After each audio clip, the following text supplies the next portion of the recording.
Hello students, आज हम जानेंगे प्रभुसत्ता की विशेषताएं कौन कौन सी हैं। फर्स्ट इसमें आ जाता है मौलिकता। मौलिकता जो है वो प्रभुसत्ता की एक मुख्य विशेषता है। मौलिकता का अर्थ यह है कि जो राज्य के पास प्रभुसत्ता की शक्ति है वो किसी व्यक्ति या किसी संस्था ने राज्य को नहीं सौंपी। ये मौलिक रूप से राज्य की अपनी वस्तु है, अपनी संपत्ति है। यदि राज्य को प्रभुसत्ता किसी व्यक्ति ने या किसी संस्था ने दी हो तो फिर ये सर्वोच्च शक्ति नहीं हो सकती, क्योंकि फिर तो देने वाला जो है, चाहे वो कोई व्यक्ति है या कोई संस्था है, वो सर्वोच्च हो गया। तो ऐसे में ये शक्ति राज्य को किसी व्यक्ति ने या व्यक्तियों के समूहों ने या किसी संस्थाओं ने नहीं दी। ये राज्य की अपनी मौलिक संपत्ति है। ये शक्ति राज्य की मौलिक शक्ति है। यदि ये किसी द्वारा दी गई हो तो फिर ये सर्वोच्च भी नहीं होगी और फिर सैद्धांतिक रूप से इसका कोई अर्थ भी नहीं रह जाएगा। सेकंड इसमें आ जाता है निरंकुशता। निरंकुशता का अर्थ यह है कि राज्य की सीमा में, राज्य का जो क्षेत्र है उसमें राज्य से अधिक शक्तिशाली कोई दूसरी शक्ति नहीं है।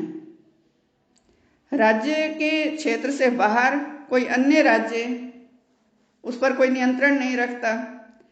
राज्य अपनी सीमा में भी सर्वोच्च है और अंतर्राष्ट्रीय क्षेत्र में भी दूसरे किसी देश का राज्य के कार्यों में दखल नहीं है। और राज्य अपनी सीमा में सर्वोच्च है तो इसके कारण राज्य अपनी इच्छा अनुसार कोई भी नीति या कोई भी कानून बना सकता है और उसे पूरी तरह से लागू कर सकता है। और ऐसे में राज्य की सीमा में रहने वाले सभी लोगों को, सभी संस्थाओं को, सभी व्यक्तियों को, सभी समुदायों को, सभी समूहों को उन कानूनों का पालन करना है, उन आदेशों को मानना है। उनके पास ऐसा कोई अधिकार नहीं है कि वो इसका विरोध करें। और यदि कोई विरोध करता है, आदेशों की पालना नहीं करता, क्योंकि राज्य की शक्ति निरंकुश है, असीमित है, तो राज्य के पास ये अधिकार है कि वो उन्हें दंड दे। जो भी राज्य के आदेशों का पालन नहीं करेगा, राज्य उन्हें दंड दे सकता है। ये जो प्रभुसत्ता की शक्ति है राज्य की, इसे हम निरंकुश इस अर्थ में भी ले सकते हैं कि ना तो राज्य के अंदर कोई शक्ति इससे ऊपर है, कोई और शक्ति इससे श्रेष्ठ नहीं है, ना राज्य की सीमा से बाहर कोई ऐसी श्रेष्ठ शक्ति है जो कि इसको आदेश दे सके या इसके कार्यों को नियंत्रित कर सके। थर्ड इसमें आ जाता है सर्वव्यापकता। सर्वव्यापकता का अर्थ क्या है कि जो राज्य की शक्ति है, ये राज्य के संपूर्ण क्षेत्र में जितने भी व्यक्ति हैं, जितने भी समुदाय हैं, जितनी भी संस्थाएं हैं, सब पर समान रूप से लागू होती है। राज्य के अधिकार क्षेत्र में कोई भी ऐसा क्षेत्र नहीं है जहां पर राज्य का आदेश ना लागू होता हो, राज्य का कानून लागू ना होता हो, ना कोई ऐसा व्यक्ति है जो राज्य की इस प्रभुसत्ता से मुक्त हो। माने कोई भी व्यक्ति है वो ये नहीं कह सकता कि मैं तो इतने ऊंचे पद पर हूं तो मैं किसी आदेश को मानूंगा। नहीं, कोई भी व्यक्ति, कोई भी संस्था, कोई भी पद राज्य की इस प्रभुसत्ता की शक्ति से ऊपर नहीं है। राज्य के अधिकार क्षेत्र में सभी व्यक्ति, सभी समुदाय, सभी संस्थाएं राज्य के आदेशों को मानने के लिए बाध्य हैं और राज्य के आदेश सब पर समान रूप से लागू होते हैं। नेक्स्ट इसमें आ जाता है एकाकीपन, एक्सक्लूसिव। ये जो एक्सक्लूसिव शक्ति है राज्य की, माने एक ही है, ये एक राज्य में एक ही प्रभुसत्ता है, एक्सक्लूसिव है ये। इसका पालन राज्य के क्षेत्र में रहने वाले सभी लोगों को करना है। और ये एक ही शक्ति, ये दो क्यों नहीं हो सकती? जिस तरह से कहते हैं ना कि एक म्यान में दो तलवारें नहीं हो सकती, एक जंगल में दो शेर नहीं हो सकते, इसी तरह से एक राज्य में दो प्रभुसत्ता नहीं हो सकती। माने राज्य के अंदर एक और राज्य नहीं हो सकता। प्रभुसत्ता दो है तो फिर माने राज्य भी दो हैं। राज्य के अंदर कोई और शक्ति राज्य से सर्वोच्च नहीं हो सकती, ये अपने आप में एक ही होगी। नेक्स्ट है इसमें स्थायित्व, कि राज्य की ये जो शक्ति है, प्रभुसत्ता की शक्ति, जब तक राज्य अस्तित्व में रहेगा ये भी रहेगी। प्रभुसत्ता स्थायी रूप से रहेगी। किसी देश के राजा की मृत्यु हो जाए या देश में सरकार बदल जाए, उससे राज्य की प्रभुसत्ता समाप्त नहीं होती। इंग्लैंड में जब किसी भी राजा की मृत्यु होती है, सम्राट की मृत्यु होती है, तो उस समय इंग्लैंड के जो लोग एक गीत गाते हैं, राजा मर गया है, राजा दीर्घायु हो। इसमें इस कहावत में जो पहला शब्द है राजा, वो उस व्यक्ति के लिए है जो उस पद पर आसीन था, जिसकी डेथ हो गई है। और दूसरा जो शब्द है राजा दीर्घायु हो, ये शब्द है राज्य के लिए। माने जो व्यक्ति हैं वो आते जाते रहेंगे, सरकारें हैं आती जाती रहेंगी, लेकिन राज्य हमेशा रहेगा। तो इससे प्रभुसत्ता के स्थायी होने की पुष्टि मिलती है कि कोई प्रभुसत्ताधारी व्यक्ति यदि उसकी मृत्यु हो गई है या सरकार बदल गई है, तो उससे राज्य के अस्तित्व पर कोई संकट नहीं आता, राज्य की प्रभुसत्ता पर कोई संकट नहीं आता। राज्य चिरंजीवी है, राज्य हमेशा रहता है, और जब तक राज्य रहता है उसकी प्रभुसत्ता भी रहती है।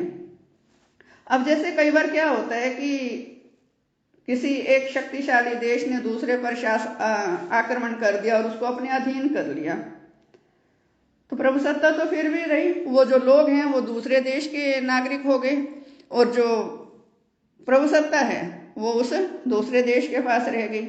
और राज्य का जो हम अर्थ लेते हैं यही तो लेते हैं, निश्चित भूभाग, संगठित लोग, उन लोगों की अपनी सरकार, और सरकार के पास प्रभुसत्ता की शक्ति। ये जो चार तत्व हम राज्य के मानते हैं, तो वो चार तत्व तो जो के त्यों रहते हैं, उनका नाम बदल जाता है। तो इस तरह से जो राज्य है वो जब तक अस्तित्व में रहता है तब तक प्रभुसत्ता भी स्थायी रूप से उसके साथ रहती है। नेक्स्ट है इसमें अविच्छेदता। अविच्छेदता माने अलग करना, कि ये जो प्रभुसत्ता की शक्ति है इसको राज्य से अलग नहीं किया जा सकता। जैसे शरीर से आत्मा को अलग कर देते हैं तो शरीर मर जाता है, मृत्यु मानी जाती है ना मनुष्य की। इसी तरह से राज्य यदि प्रभुसत्ता को अपने से अलग कर देगा तो राज्य का भी अंत हो जाएगा। क्यों? राज्य के लिए क्या चाहिए? चार तत्व, जनसंख्या, भूमि, सरकार और प्रभुसत्ता। और इन चार में से यदि तीन है, जनसंख्या, भूमि, सरकार है, लेकिन प्रभुसत्ता नहीं है, तो उसे हम राज्य भी नहीं कहते। तो इस तरह से जो राज्य है वो प्रभुसत्ता को खुद से अलग नहीं कर सकता। नेक्स्ट है इसमें अनश्वरता। अनश्वर माने कभी नष्ट ना होने वाली। अब जैसे कोई भी राज्य अपने दूर दराज के किसी क्षेत्र में प्रभुसत्ता का प्रयोग ना करे थोड़े समय के लिए या लंबे समय तक, तो इसका अर्थ ये नहीं है कि उस दूर दराज के क्षेत्र में राज्य की प्रभुसत्ता नष्ट हो गई। नहीं, राज्य जब चाहे इसका बहुत प्रचुर मात्रा में प्रयोग करे, जब चाहे कम प्रयोग करे, उसकी शक्ति है, जैसे चाहे प्रयोग करे। यदि कुछ समय तक राज्य ने अपनी प्रभुसत्ता का प्रयोग नहीं किया तो इसका अर्थ ये नहीं है कि प्रभुसत्ता नष्ट हो गई। जब तक राज्य रहेगा उसकी प्रभुसत्ता भी रहेगी। और ऐसे में यहां भी फिर वही बात है कि मान लो किसी राज्य पर दूसरे देश का अधिकार हो गया तो वह स्वामित्व बदला, राज्य फिर भी रहा, प्रभुसत्ता फिर भी रही। नेक्स्ट है अविभाज्यता। अविभाज्यता माने विभाजन करना, कि जो प्रभुसत्ता है इसको बांटा नहीं जा सकता, विभाजित नहीं किया जा सकता। यदि ऐसा करेंगे तो वो प्रभुसत्ता नष्ट हो जाएगी। क्योंकि जो विद्वान है वो ये कहते हैं कि प्रभुसत्ता एक पूर्ण वस्तु है, इसको विभाजित करना, इसको बांटना माने इसको नष्ट करना है। ये अपने आप में सर्वोच्च है, पूर्ण है और सर्वोच्च है। जैसे आधे त्रिभुज को आधा नहीं कह सकते, त्रिभुज नहीं कह सकते, त्रिभुज को यदि हम आधा कर दें तो उसे हम त्रिभुज नहीं कहेंगे। इसी तरह से प्रभुसत्ता को हम आधा कर दें तो उसको बांट दें, कई भागों में विभक्त कर दें, तो उसको हम प्रभुसत्ता नहीं कहेंगे। अब ये जो प्रभुसत्ता की विशेषताएं हैं, अब कुछ विचारक कहते हैं कि ये जो विशेषताएं हैं ये वैधानिक और सैद्धांतिक पक्ष से तो ठीक हो सकती हैं, लेकिन व्यवहारिक पक्ष से ठीक नहीं है। क्यों ठीक नहीं है? वो कहते हैं कि जो प्रभुसत्ता है वो असीमित नहीं हो सकती। जो कुछ आलोचक हैं वो राज्य की निरंकुश और असीमित प्रभुसत्ता के सिद्धांत को नहीं मानते। वो ये कहते हैं कि ठीक है, राज्य के पास आदेश देने की शक्ति है, कानून बनाने की शक्ति है, उन आदेशों, उन कानूनों का पालन करवाने की शक्ति सबके पास है, चाहे वो संस्था है, चाहे वो व्यक्ति है, चाहे वो समुदाय है, सभी को राज्य के आदेशों का पालन करना है। लेकिन ये विचारक कहते हैं कि राज्य की शक्ति पर प्रतिबंध रहते हैं। जैसे रीति रिवाज है, परंपराएं हैं, प्राकृतिक नियम है, राज्य कानून बनाते हुए इनका उल्लंघन नहीं कर सकता, क्योंकि रीति रिवाज ठीक है कि उसके पीछे कोई कानून की शक्ति नहीं है, लेकिन उनके पीछे लोगों की भावनाएं जुड़ी हैं, मान्यताएं जुड़ी हैं। कोई भी राज्य बहुत सारे जो सही रीति रिवाज हैं उनका उल्लंघन करने का दुस्साहस नहीं कर सकता। इसी तरह से जो अंतर्राष्ट्रीय कानून हैं, संधियां हैं, समझौते हैं, ये भी एक तरह से राज्य की प्रभुसत्ता पर प्रतिबंध है। साथ ही साथ ये विद्वान कहते हैं कि प्रभुसत्ता को विभाजित किया जा सकता है। कैसे विभाजित किया जा सकता है? वो ये कहते हैं कि प्रभुसत्ता अविभाज्य नहीं है, अखंड नहीं है। इसमें सबसे ज्यादा जो इस कथन पर बल दिया है वो दिया है बहुलवादियों ने। बहुलवादी कहते हैं कि मानव जीवन के अनेकों पक्ष है, सामाजिक, आर्थिक, नैतिक, धार्मिक, सांस्कृतिक, और हर पक्ष के विकास के लिए समुदाय या संगठन मौजूद हैं।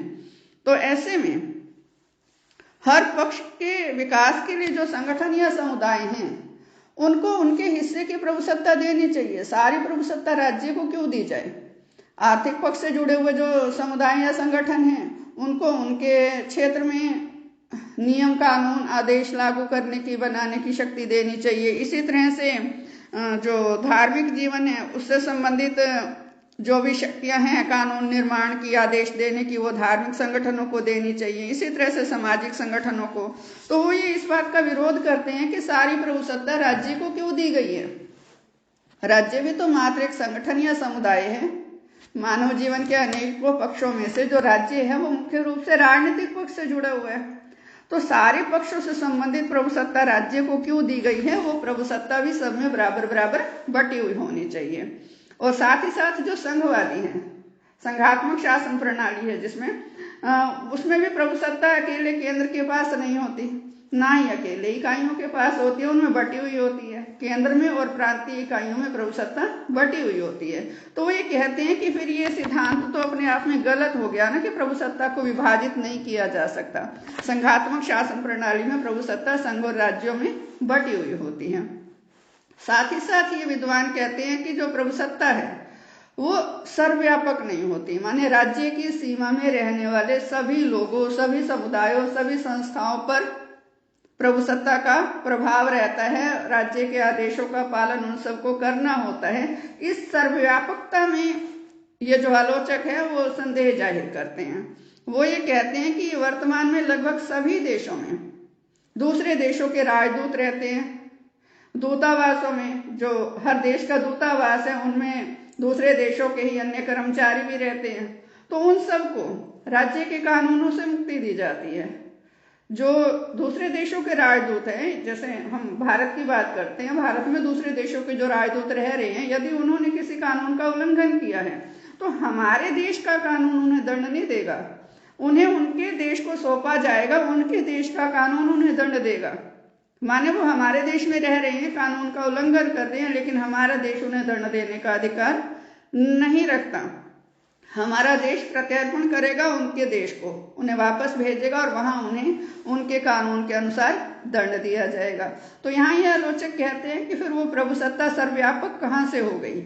तो ये जितने भी आलोचनाएं हुई हैं, चाहे उसकी सर्वव्यापकता में संदेह है, चाहे प्रभुसत्ता को अविभाज्य मानने से इनकार किया है, या प्रभुसत्ता को असीमित मानने से इनकार किया है, ये सारे जो संदेह हैं ये व्यवहारिक धरातल पर तो कुछ ठीक प्रतीत होते हैं, लेकिन प्रभुसत्ता की जो धारणा है वैधानिक और सैद्धांतिक पक्ष से अपने आप में संपूर्ण धारणा है।